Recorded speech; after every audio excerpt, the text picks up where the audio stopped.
on the sidelines for a long time. Now I'm finally getting in the game. It's about time. This is my time. This is my time. The only thing I consider impossible is losing. I've been waiting on the sidelines for a long time.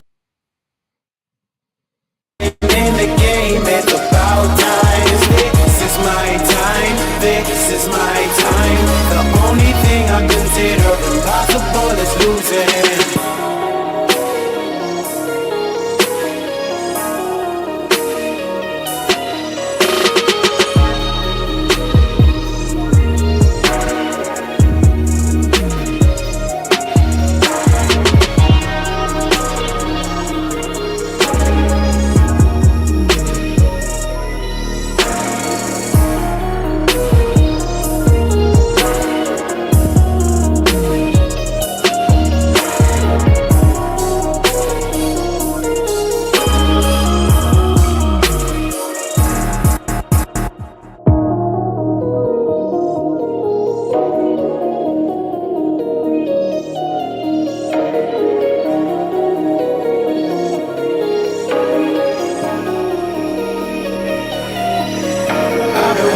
On the sidelines for a long time. Now I'm finally getting in the game. It's about time. This is my time. This is my time. The only thing I consider impossible is losing. I've been waiting on the sidelines for a long time. Now I'm finally getting in the game. It's about time. This is my time. This is my time. The only thing I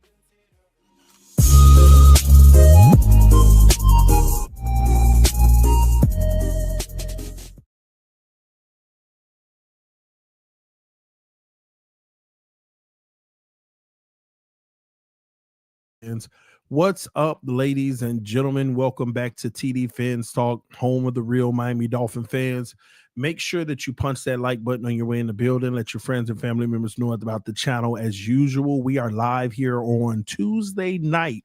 We got a late night stream. It's not going to be too long. We're not going to go past midnight tonight. All right. It's about 10:34 right now p.m. We're going to try to get a nice little hour to an hour and a half in talking about everything you really need to know about the Miami Dolphins. We're really going to dive into the future of McDaniel, Tua, Waddle, Achane, and the general manager. All right. So buckle your seatbelt. Let's have some fun. Again, thank you for all those who are members to the channel and Patreon members as well. If you want to become a Patreon member, you can go hit that link in the description. And also, if you want to join the channel membership, you can hit that join button below. But if you don't want to do either of those, at least hit the like button. And if you're new to the channel, subscribe right now as we inch closer and closer to 34,000 subscribers, less than 200 away. So help us get there. Actually, less than 120 away. So help us get there, okay? This stream is being powered by Sleeper. Get a $100 deposit match up to $100 using code TDPHINS. Take advantage of that opportunity. Sleeper is not just for your player props. You also have the fantasy football, almost everything. It's a pretty dope app. Make sure you check it out. And right now, for a limited time, they are also hooking our viewers up, okay? And make sure you take advantage of this. This is a huge opportunity because so many people always say, I don't know if I should play Sleeper or not. Well, guess what? We're taking the guesswork out by allowing you to have a free $20 entry with no deposit required. So if you download the app, use code TDPHINS, all right? And you'll be able to get that $20 entry with no deposit. You get to play on it and see how you like it. So you get to check it out, all right? So make sure you check it out. Supporting our sponsors is supporting the channel. All right, ladies and gentlemen, let's go ahead and dive right in. Let's get into it. First and foremost, in order for us to talk about the future of Mike McDaniel, Tua Tagovailoa, Jalen Waddle, Devin Achane, and our future general manager, we have to really understand or, talk about what direction are we headed as an organization. Over the last 7 days, I've made some pretty bold proclamations. I made some bold statements about what the team should do moving forward. Some people agree. There's a lot of people who disagree with me. They don't like the idea of just hearing the fact that this team is not going to really be a Super Bowl contender in the next 2 years, a lot of people are really turned off of that thought. Okay. They are turned off of that thought of us not being a good team for the next 2 years. So real quick before we even get started, those who are rocking with me tonight in the chat, how about you let me know in the chat right now? Weigh in, do you think the next 2 years we can turn it around so fast that we're competitors? Do you think that that's, possible for the Miami Dolphins? Let me know in the chat what you think. You let me know. I'm really curious on this. All right. I'm going to pull something up while I wait on you all to respond in the chat. Okay. Um,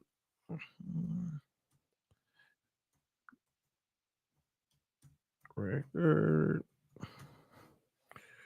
by year. Okay. Here we go. I want y'all to let me know in the chat. I'll be weighing in just a second. Okay. All right.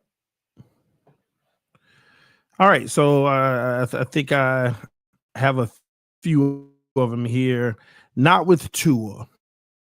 We running 2025 back like a loop. Y'all embarrassed us, but hell no, bro. Anything is possible, TD. Keep hope alive. All right, we'll stop right there with Blue Jones's comment saying anything is possible, keep hope alive.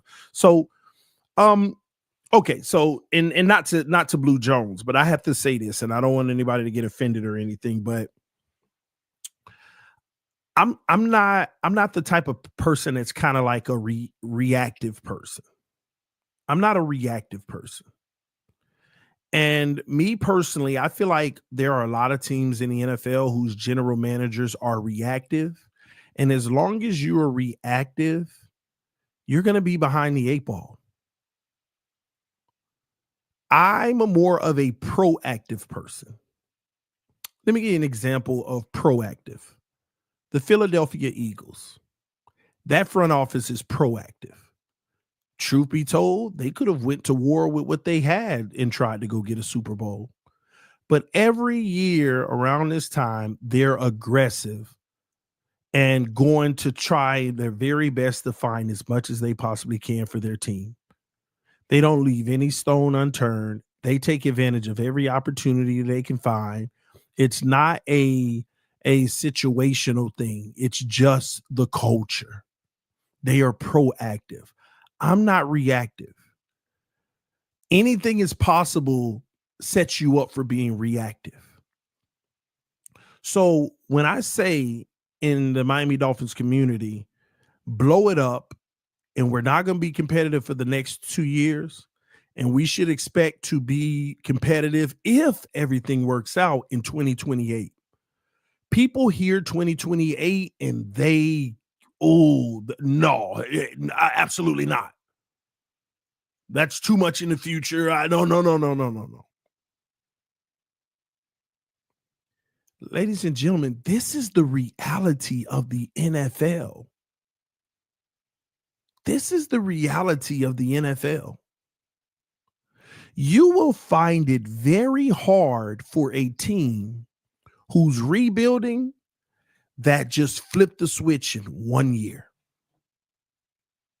You will find it very hard to find a team that's rebuilding that got to flip the switch in 1 year and all of a sudden they're at the top.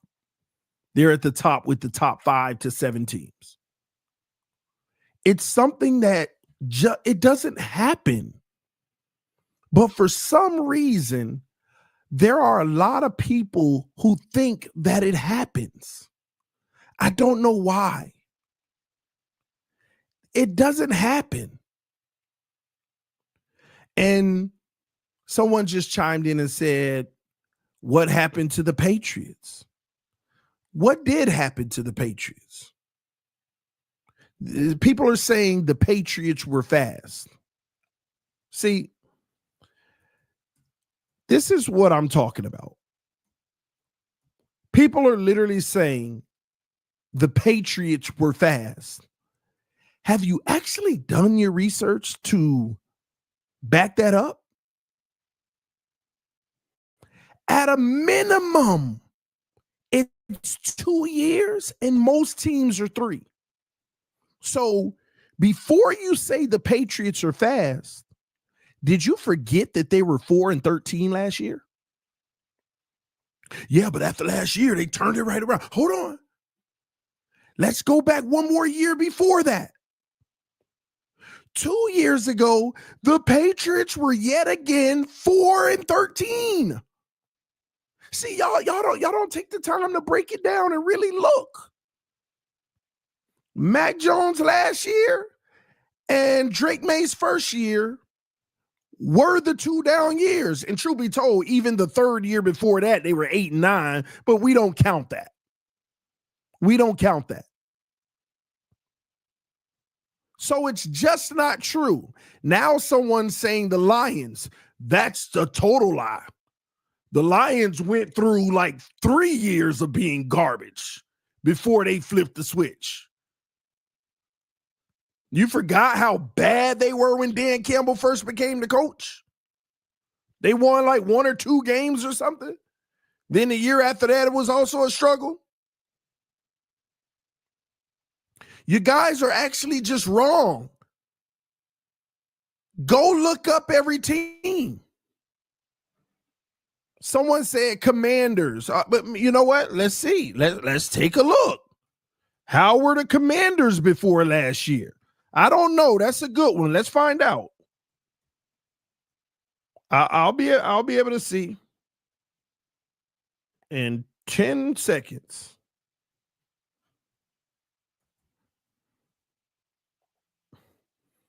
They say the Commanders. Let's find out. And somebody in the chat saying the Colts. What are you talking about? Do you know how the Colts have been the last few years? I'm sorry. All right, so the Commanders were 12-5 last year. The year before, they were 4-13. The year before that, they only won 8 games.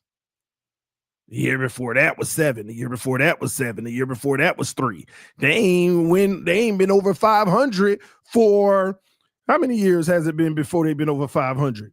1, 2, 3, 4, 5, 6, 7, 8. 8 years and they ain't been over 500. Then they finally hit the scene. So why are we saying the command? Like, are we going to keep doing this?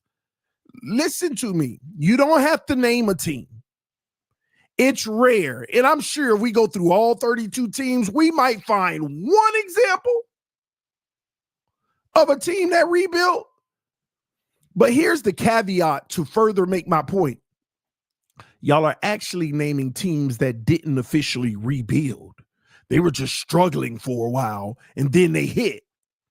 They didn't do what we're doing. Teams that do what we're about to do, purging the roster and all of that, at a minimum, you're going to have 2 down years. There is no team that purges a whole roster and the next year they're on point, or the year after that is just automatic. It doesn't happen. It's a fallacy. It's just not true.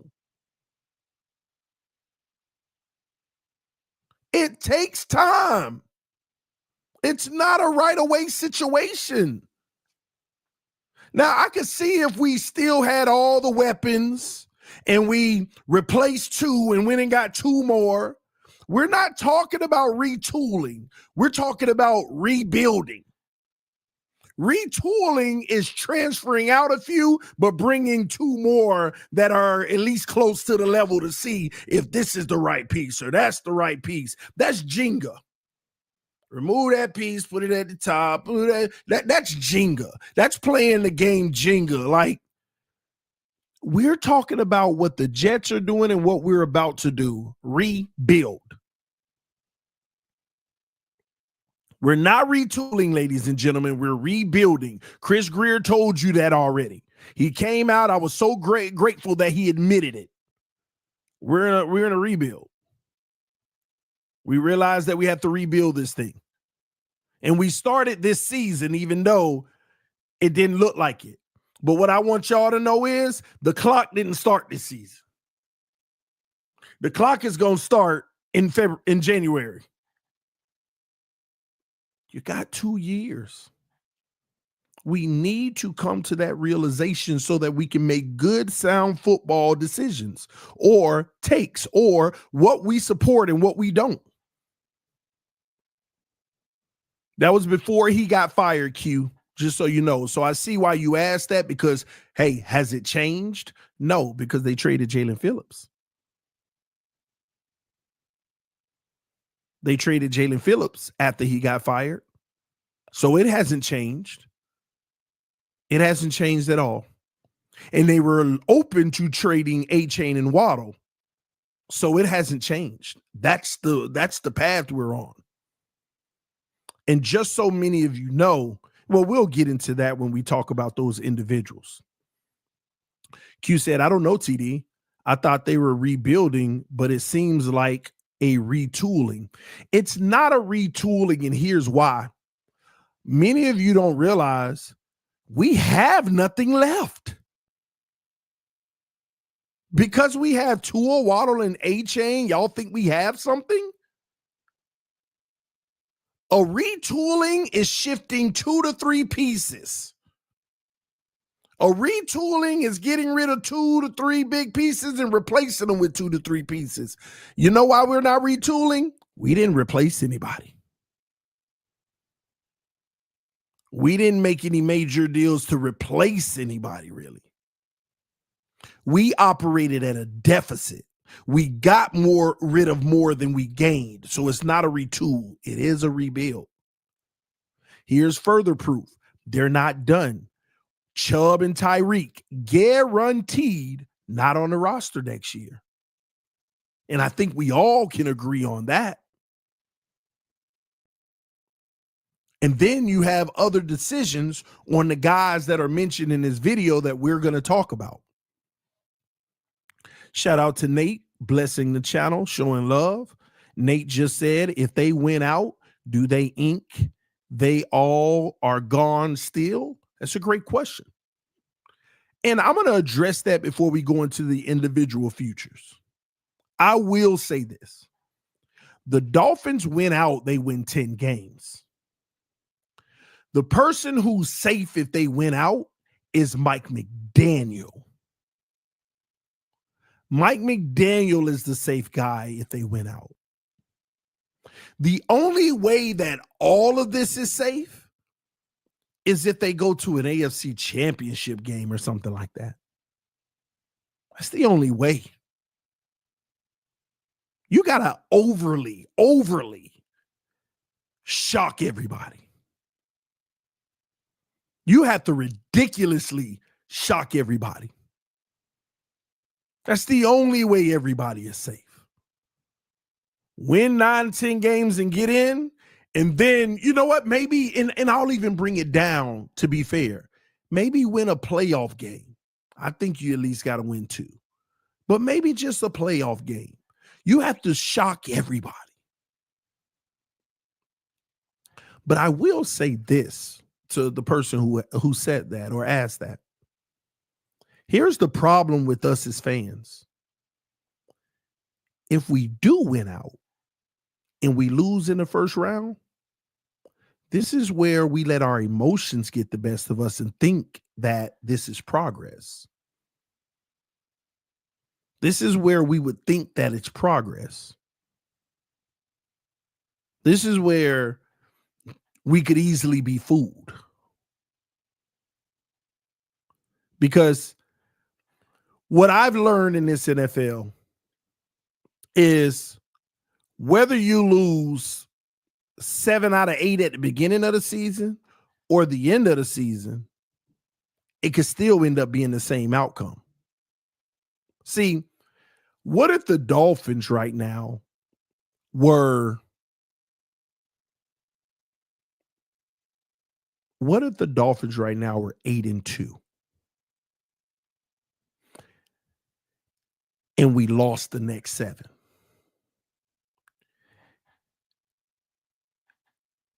Would you view it the same if we were 0-7 and finished 8-2?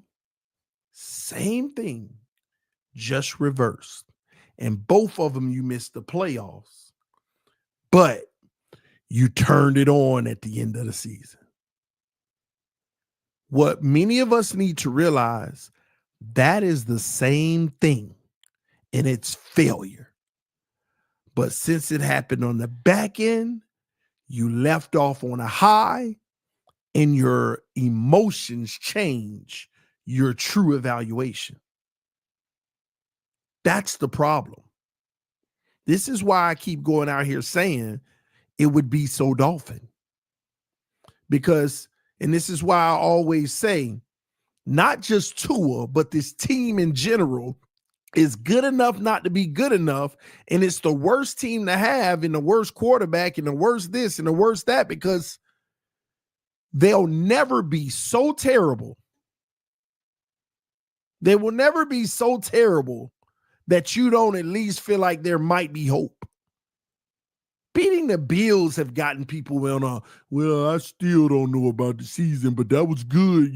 If they could play like that every week, newsflash, if the Dolphins play like that every week, they still losing games.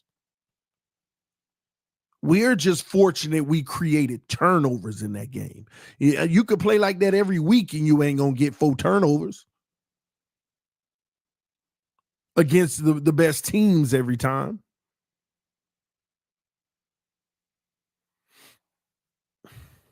So right now we're in a little bit of a conundrum where people are trying to figure out what's the best thing for the Dolphins to do moving forward into the future. And I'm out here just trying to make sure people in their takes and their thoughts on that, they're utilizing a sound mind and evaluating the actual situation the Dolphins are in. Let's not forget why the last 6 years have been ultimately a failure. We have come up with some inconclusive conclusions that we must make sure we don't ignore. Too many conclusions that we got to make sure that we don't ignore. So we're about to rebuild, ladies and gentlemen. And what you need to realize within that is that the next 2 years, you're going to hear trust the process. Y'all remember those days? We ain't said trust the process in 3 years, but we're back in the trust the process phase. Now, I know a lot of people would say, oh man, here we go again. Now we got to suck and I ain't gonna lie, these moments are exciting to me because it's your birth to hoping. It's your, like D-Rod just said, TD, you're breaking my spirit, but I appreciate the truth. D-Rod, I'm gonna be honest with you. This is why I hate, sometimes I do hate reporting on the Dolphins, and here's why. Because if you're honest, there's too much negativity. If you're going to report on them honestly, that means you're going to be more negative than you're positive, and it's frustrating. I would love to come in here every week and be talking about Juju Brents. Oh my gosh, we got a corner of the future and this and that and this and that. Or just all up and down the roster for the future and how great we are and how we're even getting better. I would love to do that every day, every stream. But our real reality is not that. But I don't want to break your spirit, D-Rod, because I want you to get on the same boat that I'm on, because moments like this should be exciting for a Dolphin fan. Because it's a fresh new beginning. The only thing is we don't have control over the situation, but we do hope that they make the right decisions. And what we do on this channel, we evaluate all the options, give our thoughts on all the decisions, and we also mock the decisions. That should be the fun that you find in this channel. We get to sit here and talk about every decision that's made, whether we believe it was good or not, and allow time to tell. And keep scores too, like internal scores. I think that's a bad move they made. Well, we don't know. Time will tell. 2 years later, Yeah, didn't we all say that? That was a bad move? Oh, man, we were wrong. We never saw that coming. That was actually an excellent move. We get to do that over here. We're not claiming to be right. We're not claiming to be wrong. But if you love the team, that's what you should find your joy in. You should find your joy in understanding them in and out so that you can make predictions about them and feel it's almost like playing general manager. You get to make predictions on every decision made, and as time tells, you either see how much you know ball or you don't.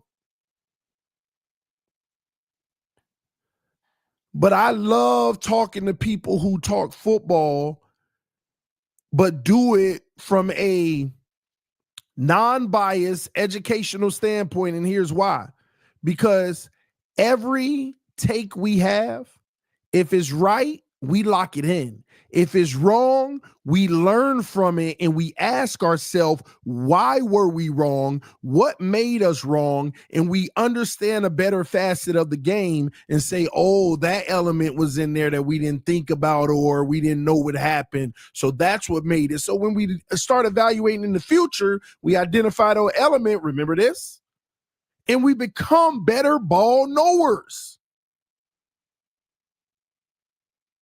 This isn't a nanny boo boo. I was right, you was wrong. Yeah, we talk our talk, we debate, but this channel is supposed to be able to explore every option and possibility, stand on a take, let time tell, and adjust ourselves so whether we were right or wrong to know ball better. And I've been studying this game, and I've been studying the Miami Dolphins. And the longer I do this, the more right I am because I'm learning from every take I have. I'm learning from everything the team does, all their successes and all their failures. And I'm asking y'all to do that with me. That's what this channel is about. Not playing the fence, playing with y'all emotions for donations. Not gauging, oh, y'all don't like to hear this talk about, 2 years of rebuild. Y'all know how I get in my acting mode. I can act real quick. I can hit that live button and say, next year the Dolphins will be. I could title this video, next year the Dolphins will be Super Bowl contenders, and here's why. I might even have, instead of 237 watching right now, I might have 400 on that. And here's why. Y'all get in the building. Oh, man, Juju, that's the future. He might be better than X or Ramsey. Patrick Paul, a solid piece. I think they're going to bring back Grant. They're not rebuilding. They're going to retool this. I could sell that. And then when they actually rebuild, TD, you told us they were going to rebuild. Yeah, but we didn't know they didn't make excuses for it. I can sell you what you want to hear. But I ain't going to sell out on y'all like that. So let's get back into it. I just want us to make sure that when we're having these conversations, we're thinking about what's best for the Miami Dolphins and the long-term benefit from them. And recognize what's in front of you. And what's in front of you right now is the fact that the Miami Dolphins are going to rebuild next year. They're going to be rebuilding. So with that being said, let's try a little exercise here. Everybody in the chat, name all the key pieces that we're going to continue with moving forward next year. Name them all. And I'm going to put them in 3 categories. I'm going to put them, first category is solidified. Second category, maybe. Third category, no, but they're young. Start naming the players. I'll start at the top. Patrick Paul, solidified. Patrick Paul, solidified. Name the players.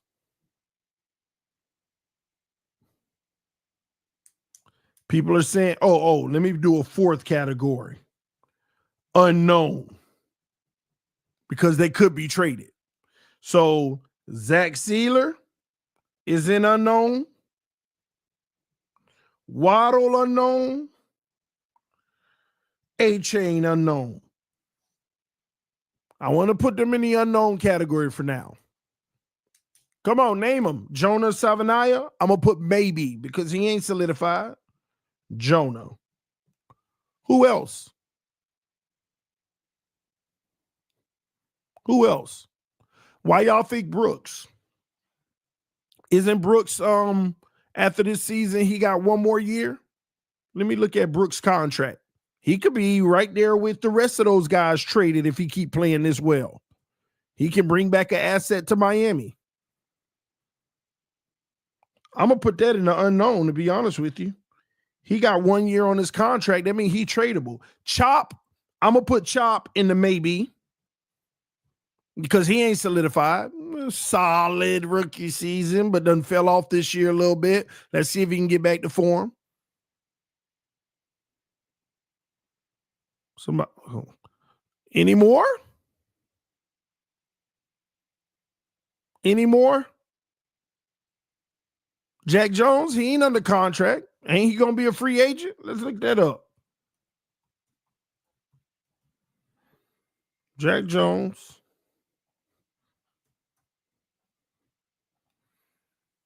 All right, Jack Jones contract. Let's look it up. All right, Jack Jones, he a free agent. I ain't putting him nowhere on here. He ain't even under contract. I'm not even going to put him on here.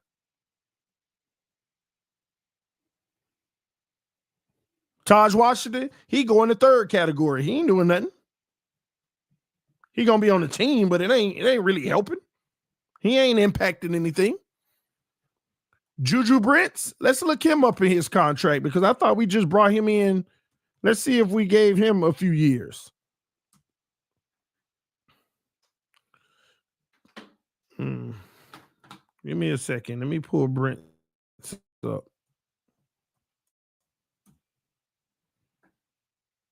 Darren Waller, he done after this year.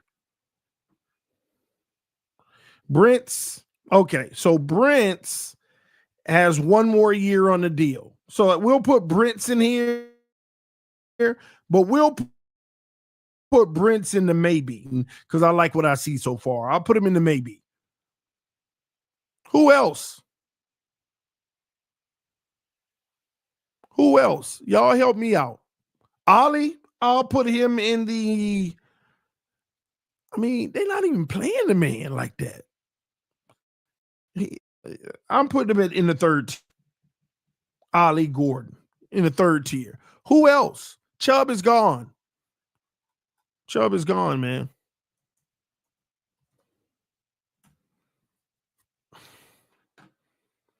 Y'all said Darren Waller? I mean, why would they continue with Waller? He's on a 1 year deal. He's a free agent next year coming off of an injury. No, I ain't even putting him on here. He's not even under contract. Matthew Judon, I mean, he can't be under contract. Remember, half of the purge is already done because most of these guys are going to be free agents. Yeah. Judon is done after this year. Plus, he got 4 voidable years. $100,000 for him. And next year, he's about 1.4 million dead cap on a void year. Judon ain't here. Dosich, okay, we'll put him at the 3. I mean, is that what you trying to go to war with? Is a legit tight end 2. Okay, exactly. What else? Anybody else?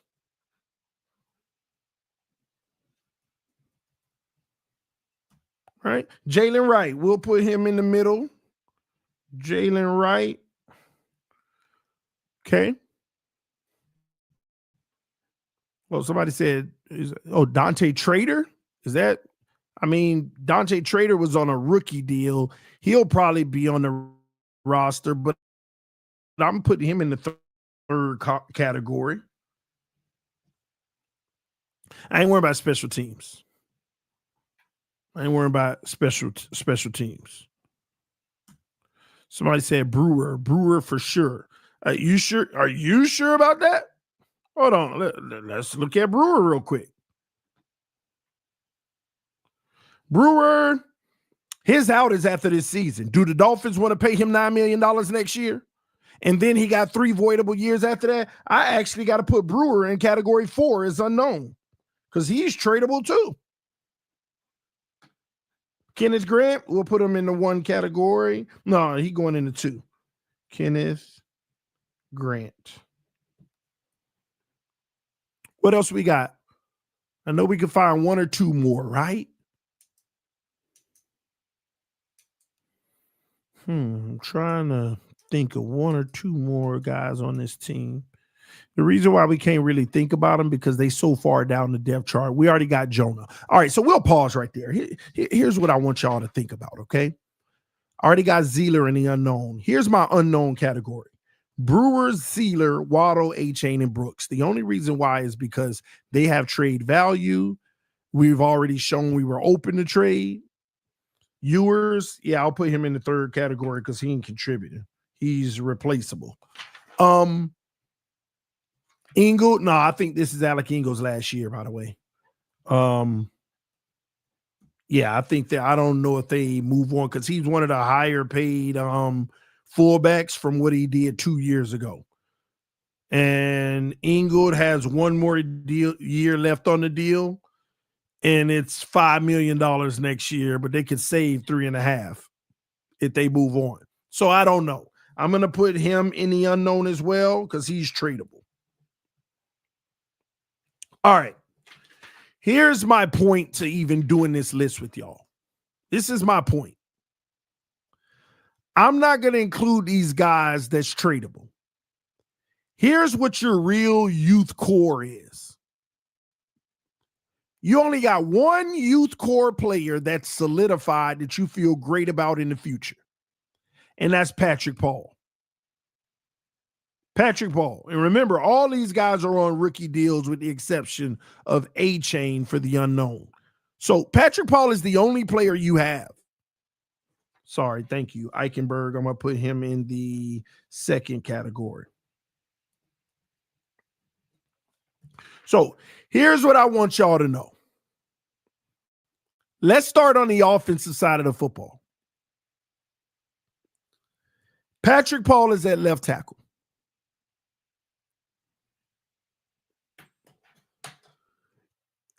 Y'all want to go to war with Eichenberg being y'all starting left guard?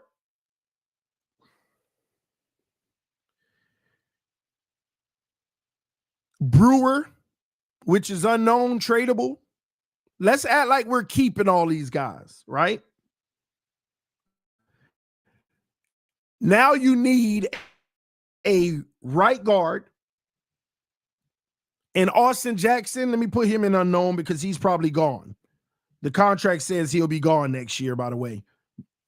That's highly likely. The contract says he'll be gone next year. But let's say he's not gone.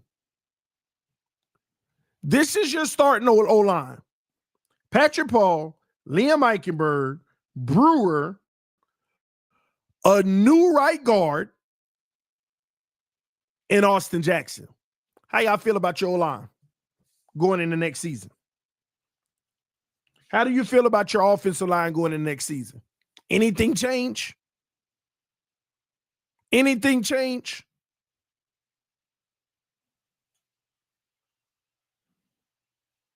More of the same?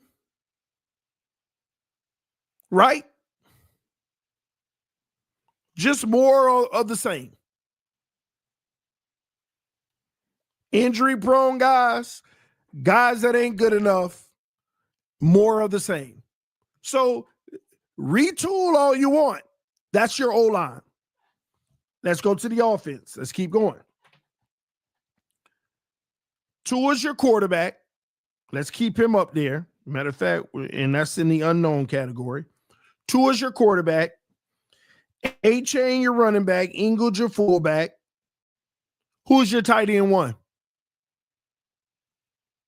You don't have one. You got to go find a tight end 1. Or they go with Dosage as your starting tight end.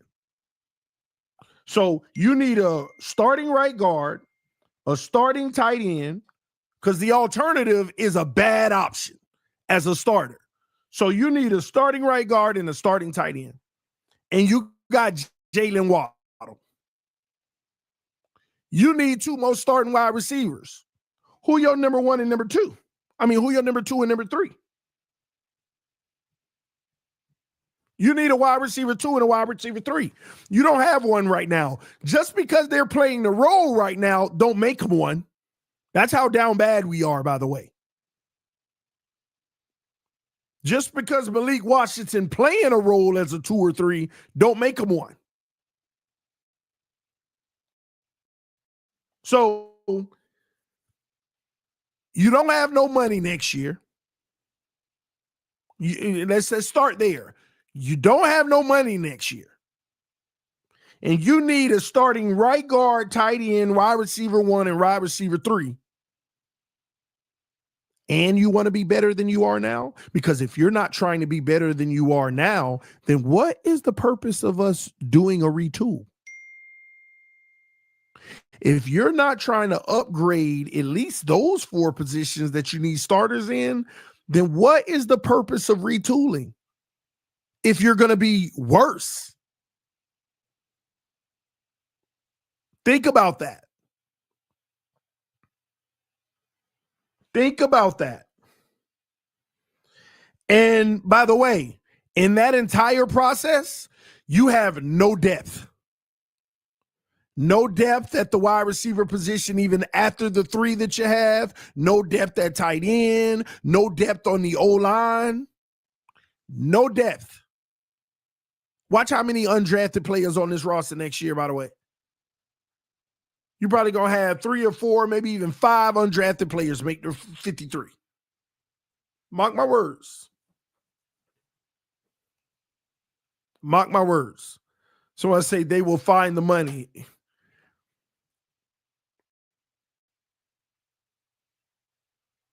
They will find the money. It's another thing. Many of you are so unaware of our financial situation. Many of you are so unaware of our financial situation. And there goes somebody in the chat saying the cap ain't real, TD. Many of y'all actually believe that. I don't know how many times I got to tell y'all this. These are billionaires. If the cap wasn't real, then what's stopping her from going to buy all the best players? Finagling the cap to go get all the best players. Can someone answer me that who think the cap ain't real? What's keeping an owner from going to overpay for the best players, 22 starters, like baseball does? Huh? Anybody?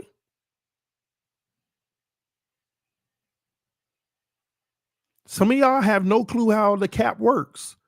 For those who don't know, let me explain it to you. There is a salary cap.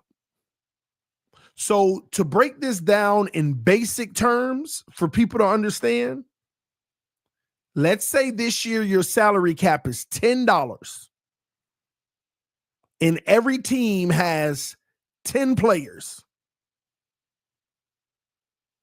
If I go get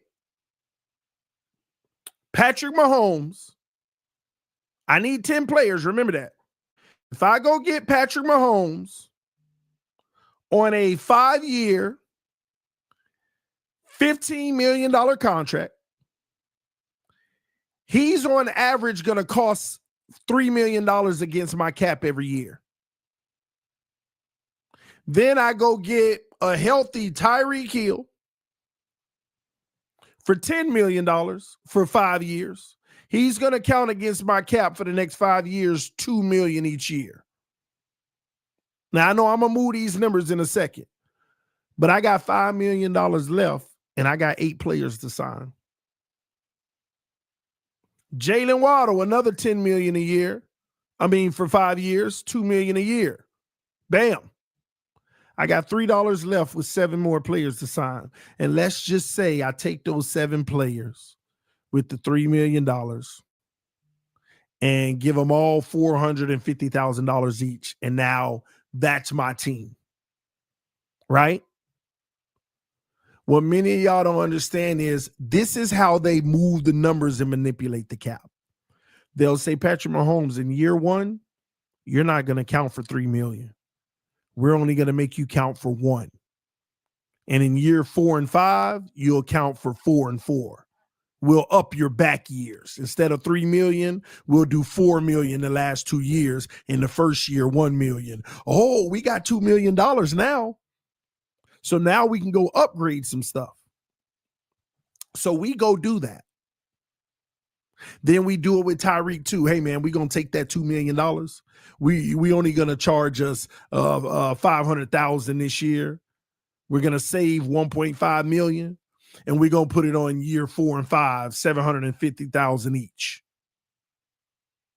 See, so in year 4 and 5, right now, I'm already over the cap by like $2 million, $2.5 million. I'm already over the cap over $2,750,000 in year 4 and 5. So here we are in year 1 with a loaded team because I saved all that money and brought in better players. I replaced a few of those cheap $400,000 players, and I went and got me some $800,000 players. So the roster's better. But guess what? The Dolphins lost when they did that. And here come year 2. All right. We need to now dig into your money again, Tyreek. And Waddle, we're going to dig in yours too. And Tua, we're going to dig in yours. We're going to go at this a different approach and get even more. Now in year 4 and 5, we're over the cap by $5 million in both years. But we ain't there yet. We'll worry about it when we get there. Right now, we got a $15 million cap in year 4, $15 million cap in year 5. We got to get to 10. We'll worry about that later. And in year 2, you lose again. The all-so critical year 3. What you going to do? An organization has a decision to make. They can scrap it all to bring some of that cap forward to get rid of it and rebuild, or they could go for broke. All right, Tyreek, we need to play with your contract one more time. Tua, we going to play with yours one more time. And Waddle, we going to hit yours one more time too. We got to get it this time, y'all. And we failed again with a loaded roster. Failed again. General manager fired. Coach on the hot seat. And here we are going into year 4. And we're negative $7 million, and we got to get the roster down to $10 million. With no wiggle room. So now what happens? All right, Tyreek, man, we're going to have to cut you, bro. We just can't afford it. We can only spend $10 million, and right now we're at 17. We got to get it down by this date per the NFL. So here's what we're going to do. We already restructured your contract last year. We converted signing bonus, and we're going to give you a check before you get out of here, and we're going to add 2 void years. All right, so now you just cut Tyreek. You got 2 void years in the dead cap, so you're no longer at negative 17. You're at negative 15. But you just added 2 void years, so now you're affecting years 6 and 7 for the new general manager and everything. But we're still at negative 15. We got to get to 10 million. Tua, man, what are we going to do? What are we gonna do about Tua's contract? All right, we're gonna convert all his guarantees in his base salary and the signing bonus. They're gonna kick the can again. They're gonna say, Tua, we need relief in year 4 because we're over. So they're gonna restructure his contract one more time. It's gonna drop him from 15 to 12. And now years 6 and 7 got 2 void years, even more debt even out in the future, but you're still at negative 12. Now you got to do the same thing to Waddle. Now you shaking down all the little guys. Can I get 200,000 there? Can I get 200,000 there? I mean, $2 here, $2 whatever. Now you're shaking down all the little guys too, getting every penny you got. And guess what happens at the end of the day? Tyreek is gone. You done got rid of those other 7 guys on your team. Instead of $800,000 guys, you don't replace 3 of them with league minimum guys. Cut that in half. So here you are in year 4, and you're left with a depleted roster and just got even on the cap. Oh, we'll find the money. Yeah, you found it, but your team worse now. And then we're shocked when we start the season 3-7. And now we're about to go into year 5. Same cap situation. What we going to do now? Hey, man, Waddle, we appreciate your service. Or we going to trade you. Tua, we got to move on from you now. That's what next year is. Play this last year, and we got to move on from you now. Because Tua's a $56 million cap hit next year.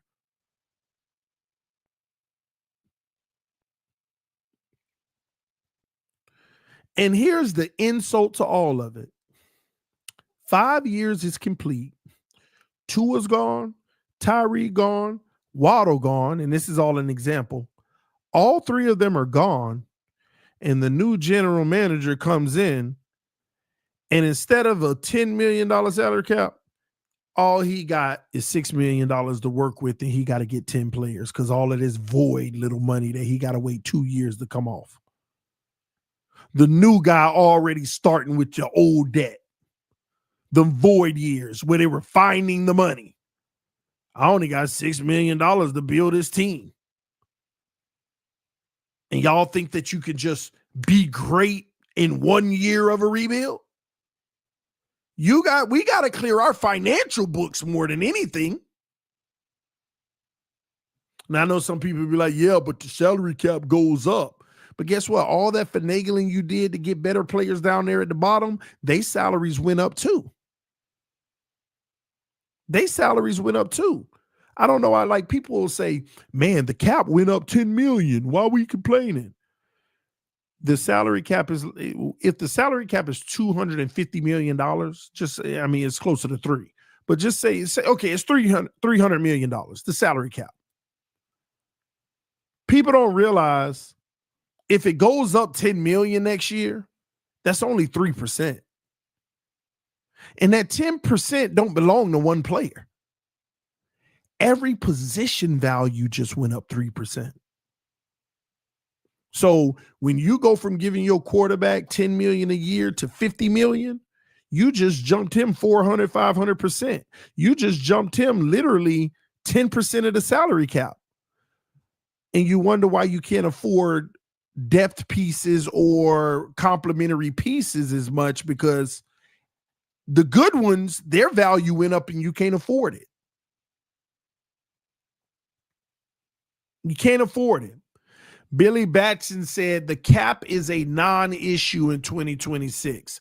I am so curious, Billy Batson. What makes you think the cap is a non-issue in 2026? I'm just curious. What makes you think that? What would make you think that the salary cap is a non-issue in 2026?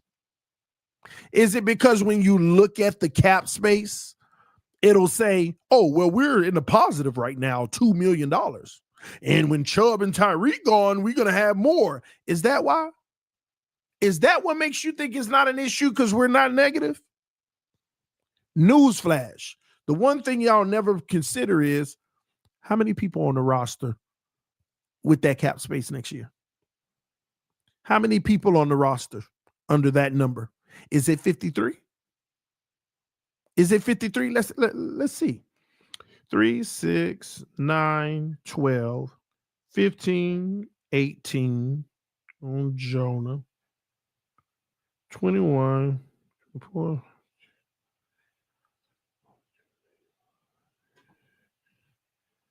Right now, I'm showing 36 players. Only 36 players. That is how much cap you got with 36 players. And guess what? 10 of the guys that I'm looking at right now not even going to be on this roster. No, excuse me, 31 players. Unless we're keeping Jordan Colbert and Jason Mateer, Mateer, whatever. See, in those, let me say this too. In those 31 that I just counted, look at the players that's in there. And you tell me if they're gonna be on this roster. Jordan Colbert, Jason Mater, Jalen Conyers, Andrew Myers. You see where I'm going with this? It's and those guys on here are making literally 1 million. It's pretty much going to be 25 people. We got $2 million in cap space with 25 people, and we need another 28. So when Chubb and Tyreek come off and we get another 30 million, maybe, we got 28 players we got to sign. So how much you think they getting paid? League minimum? That's what's about to come into this roster to replace them. League minimums.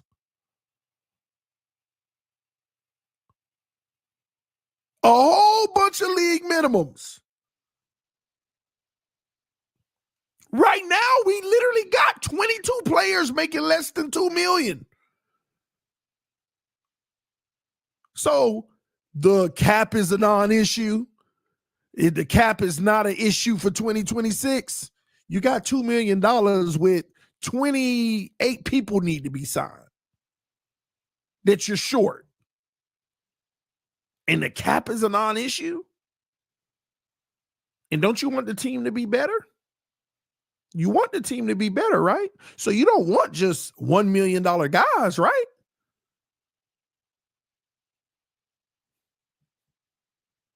Oh, draft picks too. Ooh, this number right here ain't factoring in my draft picks yet. I don't even have my draft picks in this number.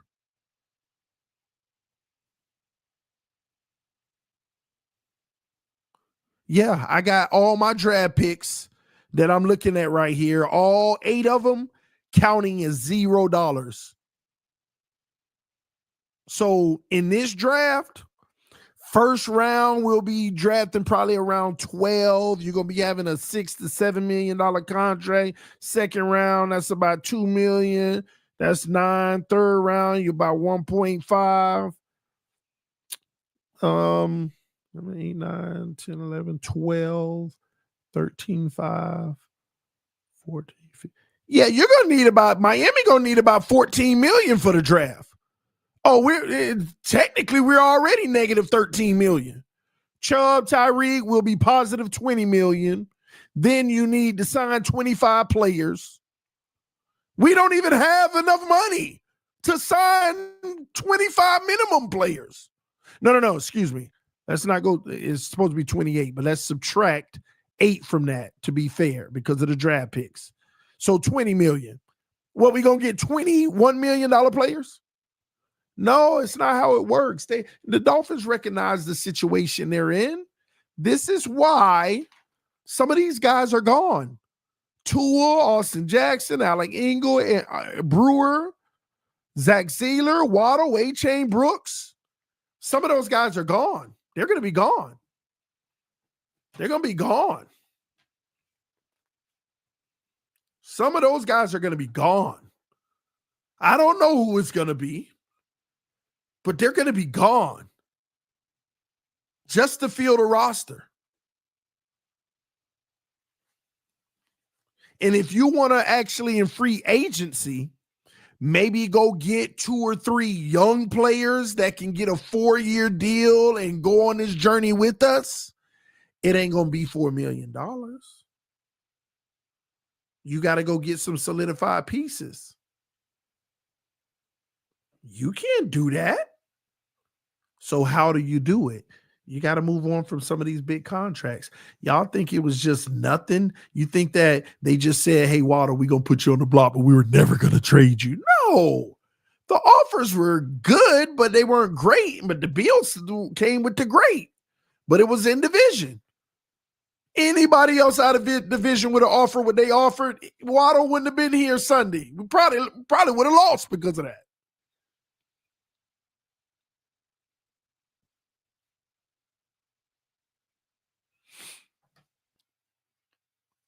And then in the midst of all of this, all of these players, and none of them really certified yet. Jonah, Chop, Brents, Jalen Wright, Eichenberg. Like this your future right now. Kenneth Grant, Patrick Paul, Jonah, Chop, Brents, Jalen Wright, Eichenberg, Taj Washington, Ollie Gordon, Dosage, Traders, Ewers. That's it. That's your young core. And your unknowns because they're tradable, and you're like Achane and some of those guys. You got to blow it up. You have to blow this team up. We got to get our financial situation in order. The cap is real, y'all. It's real. You just have to take the time to learn it and understand it to see why it's real. Because once again, if it wasn't real, Jerry Jones would have the highest paid player at every position on that team so he could relive that Super Bowl, especially since he's a guy who's already said with his age, he's doing all he can before he leaves this earth to win one. He'll give it all. If the salary cap wasn't real, teams would be buying it all the time. Myles Garrett wouldn't be getting 50, 60 million. He'll be getting 100 million a year. Patrick Mahomes would be getting 200 million a year if the salary cap wasn't real.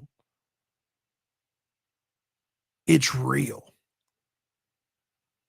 People forget that. People don't believe it's real because of how much you can stretch it out, how much you can manipulate it. But you can only manipulate but so far. And the problem with it being manipulated, they could play a 3 to 5 year game with how they play the money. But at the end of it, it's ready to break. But we never notice it. Just like the Dolphins, we've been saving money over the last 2 years as the roster has depleted slowly but surely. We're not noticing it.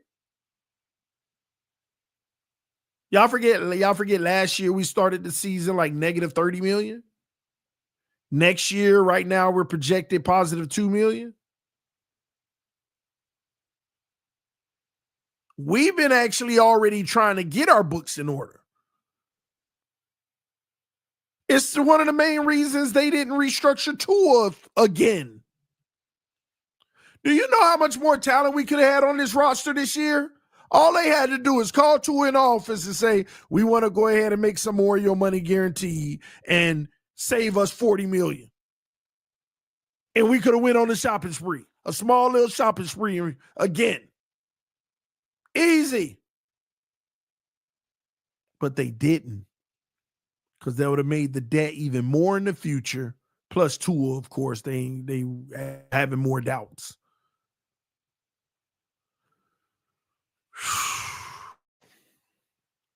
It's real.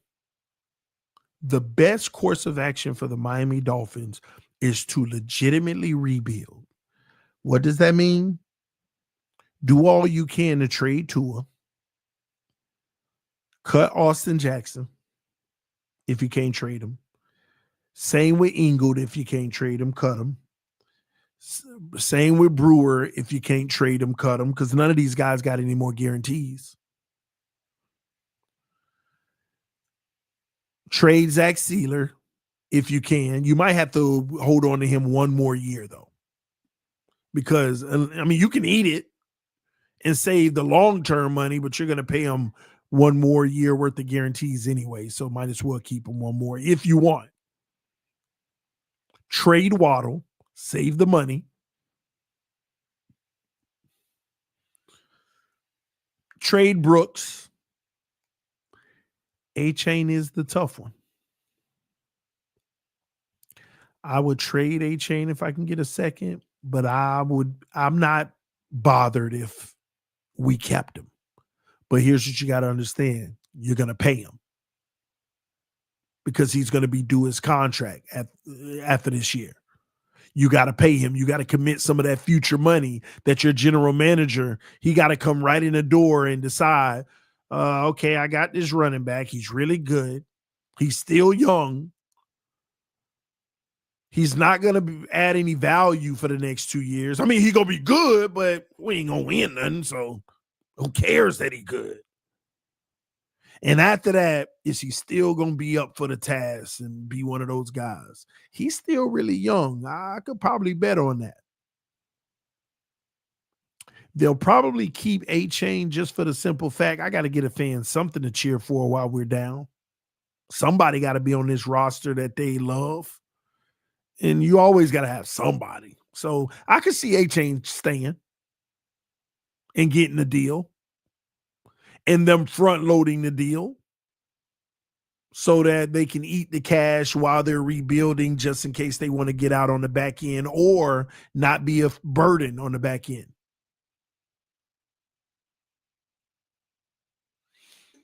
Kevin said, you my God, TD, but you being delusional right now. Well, this ain't, I didn't say this is what they're going to do, Kevin. I never said that. I just said this is what they should do, and that's not delusional. It's not delusional. It's what they should do. Because if I ask you, Kevin, if you had a crystal ball and it told you the Dolphins are not going to win more than 8 games in 26 or 27, would you trade all these people I just said? If you knew without a shadow of a doubt that the Dolphins ain't doing nothing in 26 and 27, would you trade all these people? Most of us would. Most of us would trade them. And that's all I'm saying. This will get their financial situation in order and it will allow them to rebuild. And you got to understand why we should do this. We should do this simply because the new general manager got to build it the way he want to build it. We don't know if the new general manager is going to want to keep McDaniel. Here's what I think is going to happen, by the way. Here's the future of it. Let me just tell y'all exactly what I think is going to happen, but we'll monitor it, and I'm sure certain aspects of it will change over time. But the future of McDaniel, Tua, Waddle, Achane, and the general manager. Here's what's going to happen. This is what I think as of right now. When the season is over, they're going to name Kelly the permanent general manager for now. We have decided to extend Kelly as our general manager. We appreciate the work that he's put in and how he's handled him. They're going to make him the general manager. He is going to keep Mike McDaniel for 1 more year. McDaniel will be the coach next year. And we'll go into the offseason. He's going to try his very best to trade Austin Jackson, Ingold, Brewer, Zeeler, Waddle, and or Brooks. All of them ain't going to get traded, but he's going to try to trade some of those guys. He going to stack up on his assets. In the first round of the draft this year, let's just say we picking at 10, 11, 12, whatever, right?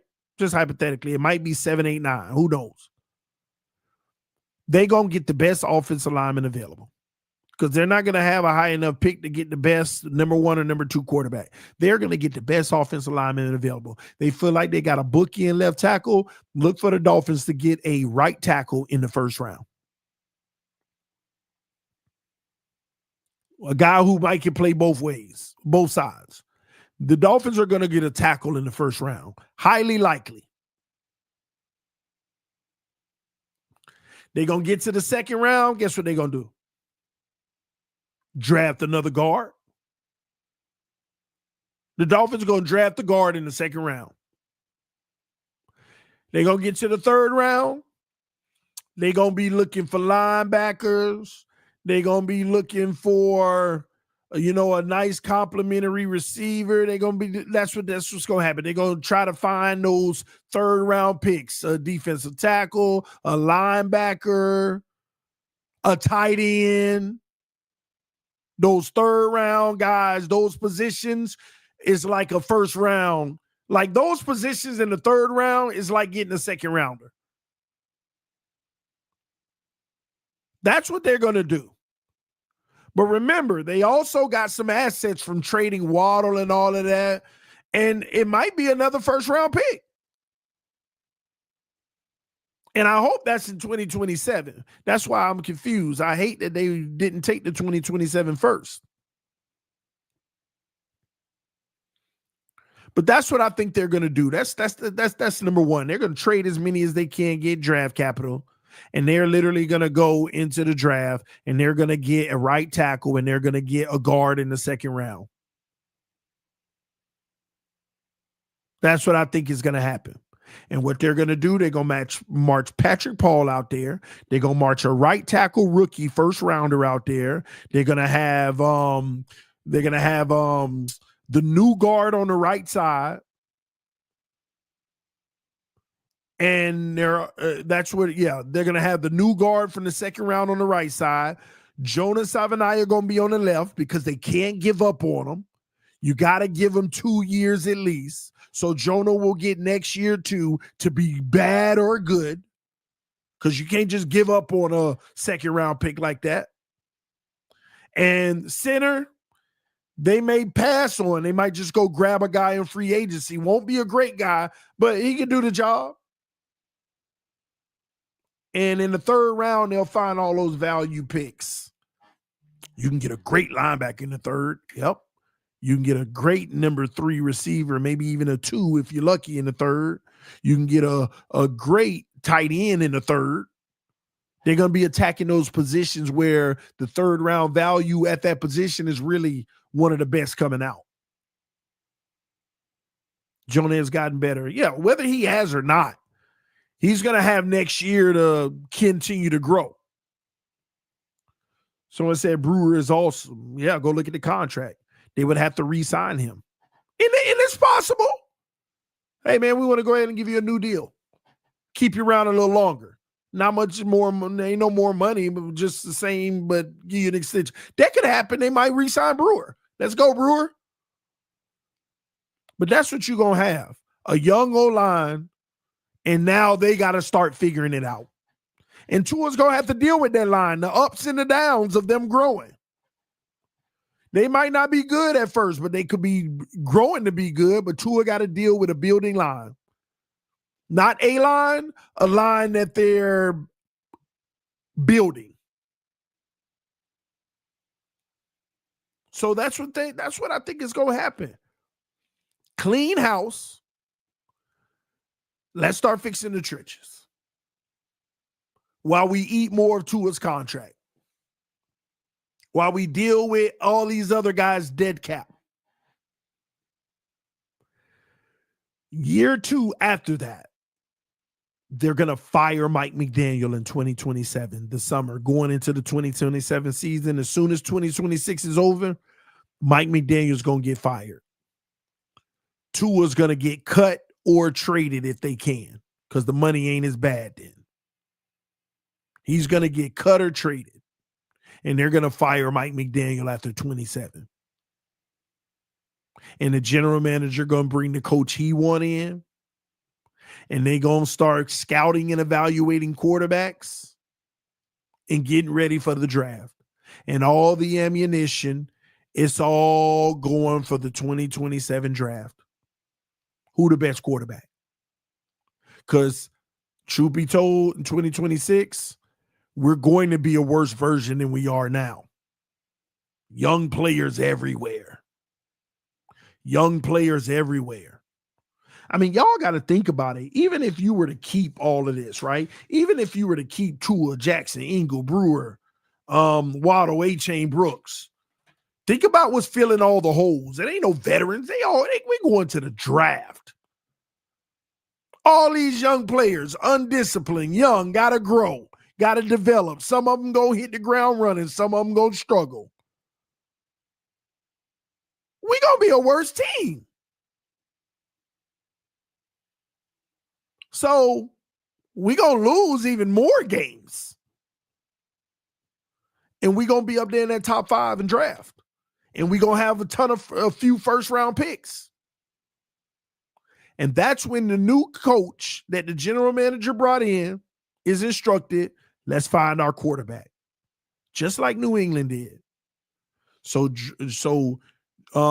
what's his name? Mac Jones, just like Tua. Mac Jones played that year, just like Tua's finna play this year. Then they gonna get rid of him. Then they went and got Drake May, and we're gonna go get our guy in 27. And in that first year, there ain't no expectations of this kid. Just like Drake May had no expectations last year. Go out there, throw your picks. I just want to see you improving every week and getting better. Take chances, take risks, try to fit things in tight windows to get a feel of the game in the league, the speed of it. Man, go out there and have fun. Put up some production, but as long as you ain't falling on your face and I see improvements and growth, that's all that matters. I don't care if we win 2 games or 10. Go out there. And with this O-line that's still growing, it'll be their second year together, and go do all you can to produce for the team. And hopefully we pick the right guy. And people need to study Drake May's season last year. That's the benchmark for a quarterback. It wasn't phenomenal. It wasn't great. Some would argue it wasn't even good. But it was solid. With nothing around him. And you got to see him slowly but surely grow through a few picks and all of that. It's okay. And then in 2028, quarterback got a year under his belt. The O-line got 2 years under their belt.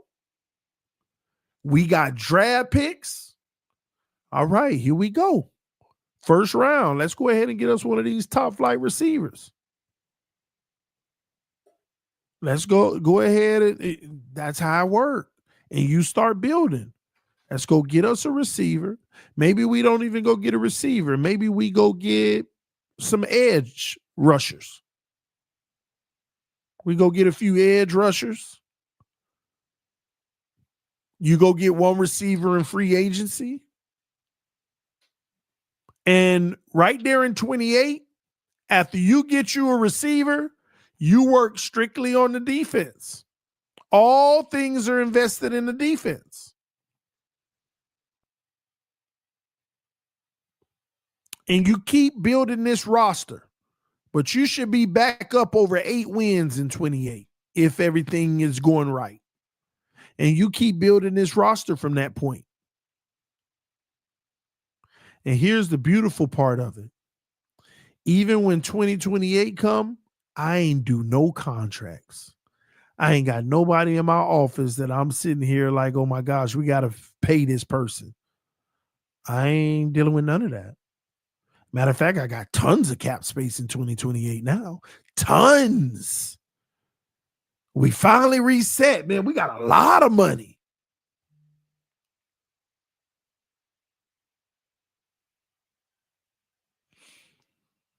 We got tons of money. Hold on, y'all.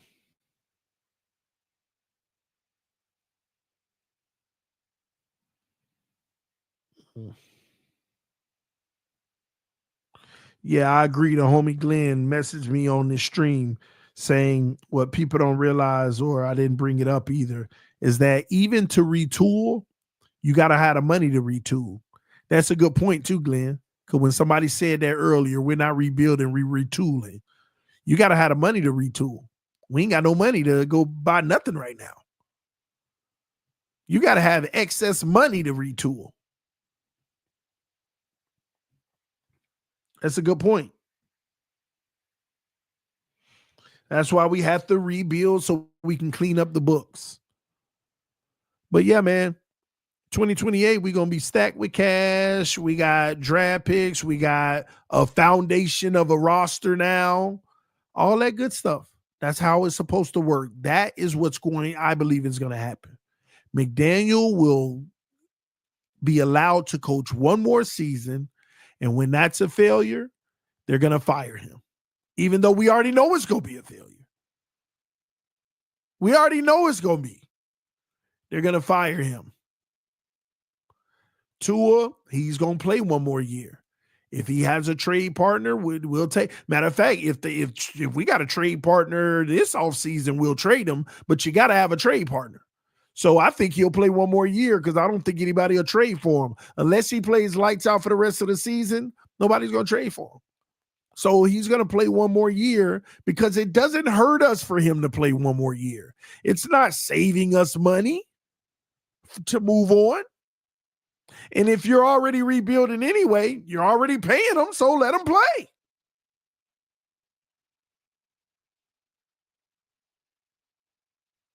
And he'll get traded or cut after the next season. Waddle, they're going to still try to trade Waddle in the offseason. They're going to sit back and see, hey, anybody got that big deal again? What's up? We open the season now. And if he don't get traded around free agency or nothing, then he's a draft day trade candidate. Who missed out on their receiver in the draft? All right, Waddle's still available. He could easily be one of those May trades, May or June trades. Achane, keep him around unless they get a godly offer. Because he can go on this journey of building, because you can have a run game so you can really test that line too.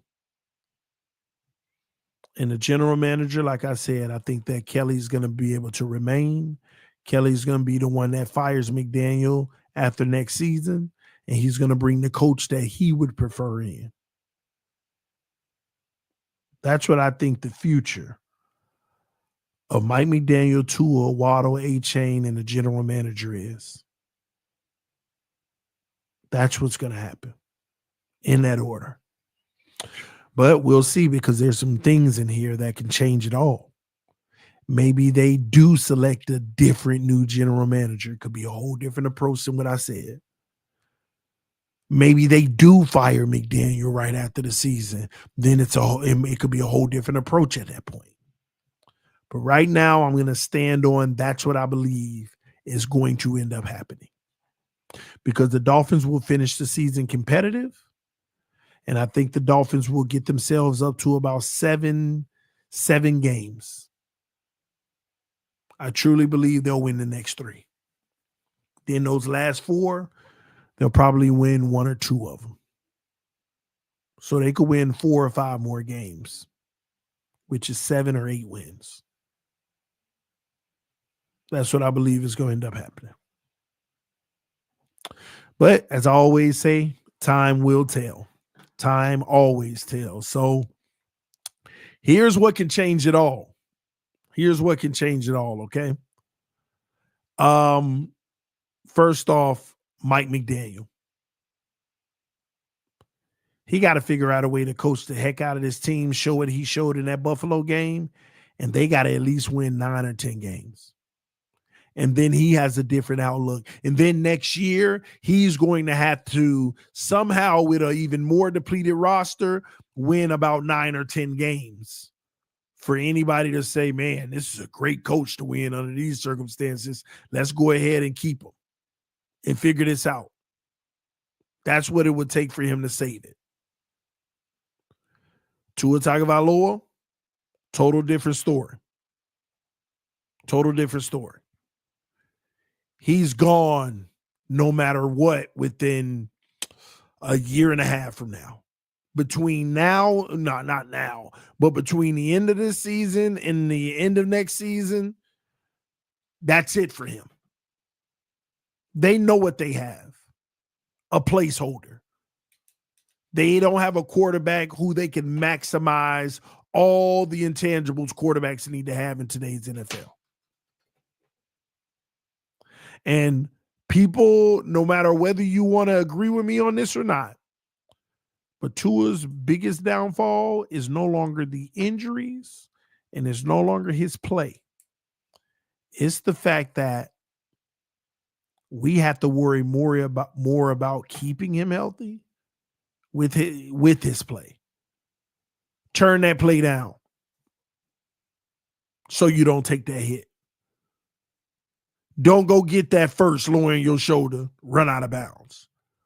At some point, you start to see it in the games like, man, that was 3rd and 6, and we really needed that. And he slid 2 yards short. But he had it if he would have just went forward. He would have got hit, but that was an easy first to get. You just got to take the hit and hold on to the football. But we couldn't do that, punt the football. Nobody wants to operate under that. No coach wants. This is football. This is football. Nobody wants to. No, even if they're telling you to do that, nobody want to operate that way. What they silently really want is you to go for it, but get up healthy from it. But they can never say that. They can never say that. They got to always do what's best for you, the player, but they know it's holding this team back. It's stopping him from being that guy who can do a little bit of carrying. Because outside of that, he does no carrying. None at all. It's done for him. It's just a matter of time. All right? And then Waddle, actually. He's an asset. He can bring back a first and more. You got to go younger. Can you find another Waddle with a first-round pick? If you can find another Waddle with a first-round pick, don't you want to take the 22, 23-year-old version instead of the guy who's about to be 27, 28 or something? Because you're about to waste the next 2 years. So Waddle will be probably 20, 29, 28, 29 by the time we're ready to compete. We don't know what that's going to do to the player.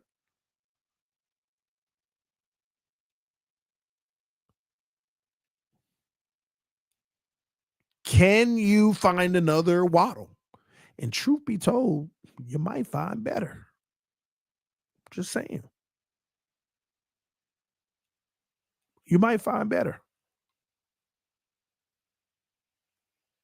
Waddle's great, though, in my opinion. He's a really – so I don't know, somebody said this wide receiving classes are awful. Well, who said it got to be this class? I got 2 years, maybe even 3 to find a guy. I could do it in 26. Or if I don't like this class, I can do it in 27. If I don't like that class, let's do it in 28. When it's time to roll.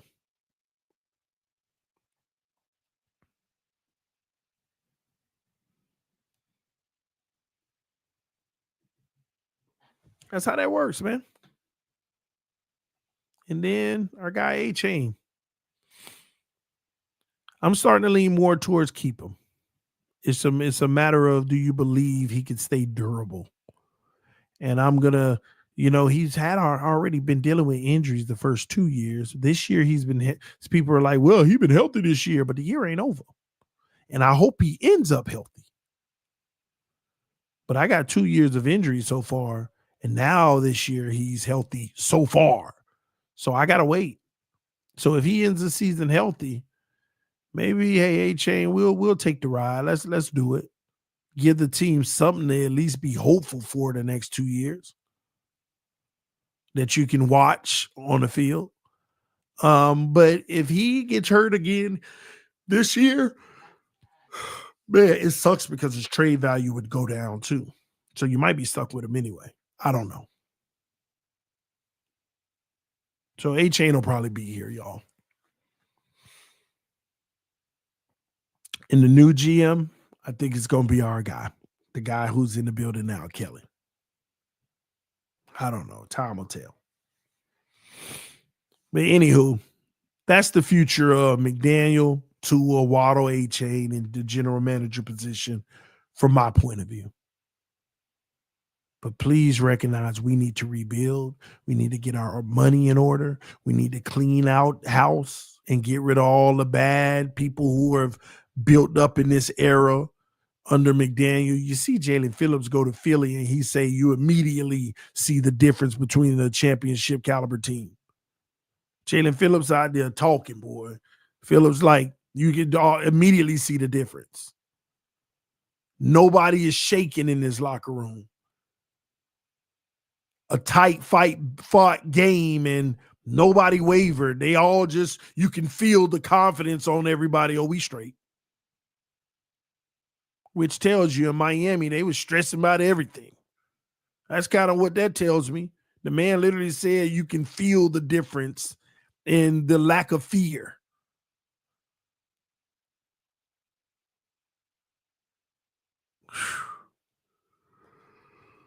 Whew. Yeah, man. But we hit that 12 o'clock mark. 2 minutes over how long I told y'all I was going to be tonight. But yeah, y'all got to do me a favor. Don't forget about Sleeper. Make sure if you want to support the sponsor, it supports the channel, obviously. And I appreciate everybody who's showing love and support to this channel on a regular basis. I think we had 2 more super chats said we should sign Justin Tucker.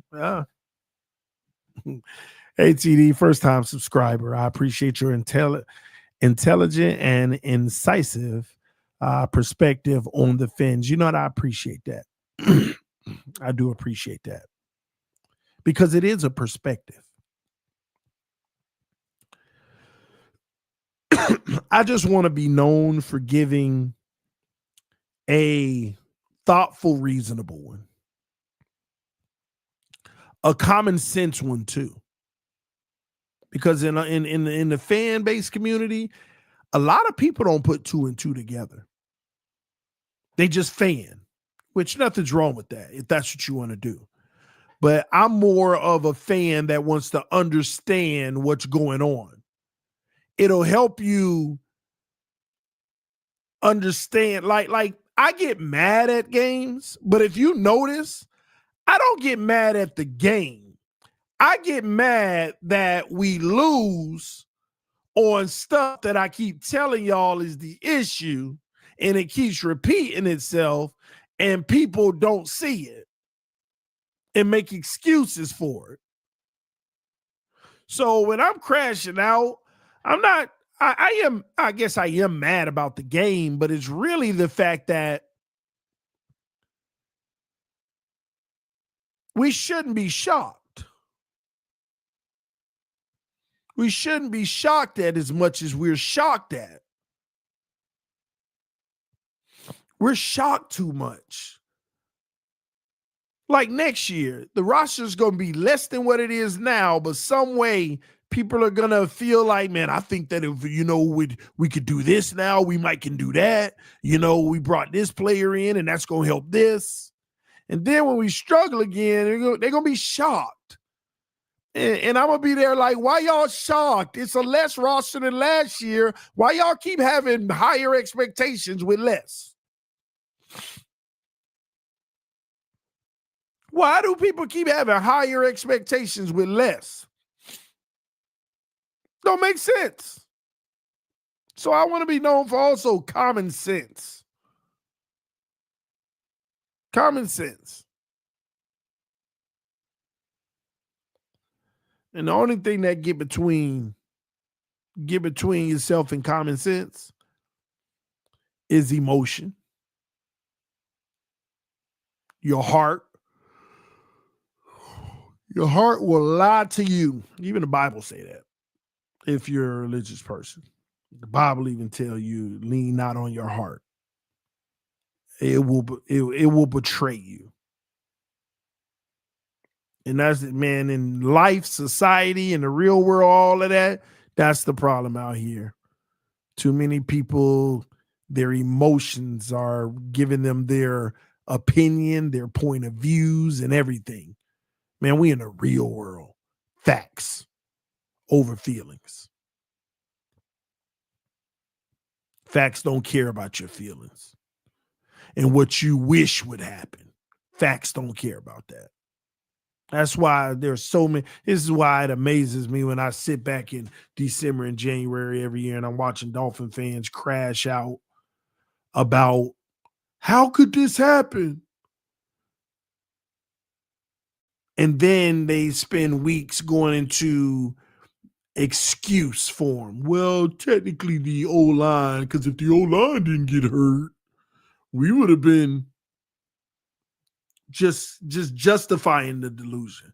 They're trying to find the silver lining of why their emotions were wrong. And you'll always find one, but most of the time you're wrong on your reasoning. Then the next year, and the next year is the same thing. Trust me, people ready to say it was injuries this year too.